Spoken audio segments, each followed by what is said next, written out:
there's a lot of pressures that face doctors today, for sure. Like I said, everyone I know went to med school had huge hopes.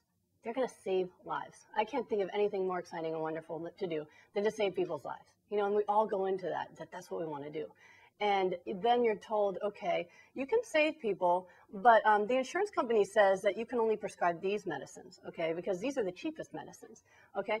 And that test you ordered, you can't order that test because there's a much cheaper test that's not quite as accurate, but it's going to cost us a lot less. So I want you to start with that test.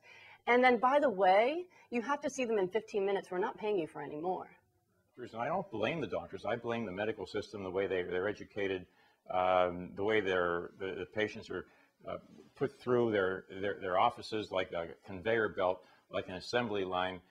They've got so much paperwork and bureaucracy to jump through, and with insurance forms and cutting costs. And being a doctor is a very tough business right now, and most of them don't even have time to be self-educated. I already knew I wasn't going to be rich being a doctor. I was okay with that. I just wanted to just heal people. That's just what I wanted to do, and that's all I wanted. I was lucky enough to learn from my parents that if you follow your heart, the universe will take care of you. So I already knew that. But there are people before me who thought this was going to be how they got rich. And they got these big homes, and they got these fancy cars, and they got vacation homes and big boats. And then all of a sudden, all these restrictions came in from the insurance companies, and they were having to see double, triple the amount of patients just to keep their home.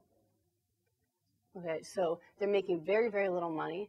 They're seeing people back to back to back to back, trying to supplement that and survive. So the doctor's trying to survive, right? He's being told he can't spend very much time with the patient. And by the way, if you see them, here's the only things we're going to let you prescribe. And so it's like you're shackled. You're completely shackled. So I don't work with insurance companies because I just want to do what my heart says I'm supposed to do.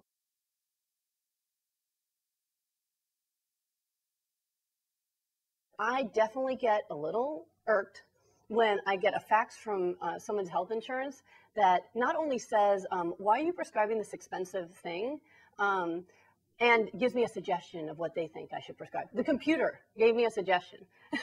It's like, and usually it's not even for the right illness because I use things off label. I don't, I'll be like, wow, this is something that could really help with anxiety, and it's not a neuroleptic medication, and it's not going to have all these side effects, but it could just decrease their adrenaline a little, and they might feel better, and they won't have to worry about any long-term side effects. So I might do that, and they'll be like, oh, why don't you try this? And it's something completely, it's for heart disease. And I'm like, so it's really frustrating. And then you have to write 3 different letters and fax them over and over again to try to get them to approve what you're going to do. And if you're a busy doctor seeing 30, 40, 50 people a day, it's a lot easier to just say, fine, I'll do what you want me to do, rather than to fight each battle. So it's gotten worse and worse and worse and worse. So it's really frustrating. And so, these are people just trying to survive too. But I mean, it's really, really frustrating. I mean, I've had people where, I'll say, this is the right thing. It has the least side effects. It's the best known medicine. This is what they should have. And they'll be like, no, you can't try that one that has the least side effects until you've tried these other 4 and proven that they got side effects. And then you can prescribe this one. Why should I do that?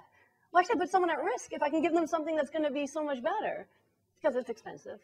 Yeah, I think with the issues in understanding why thermography isn't in the forefront is because, number one, insurance doesn't tend to pay for that particular item.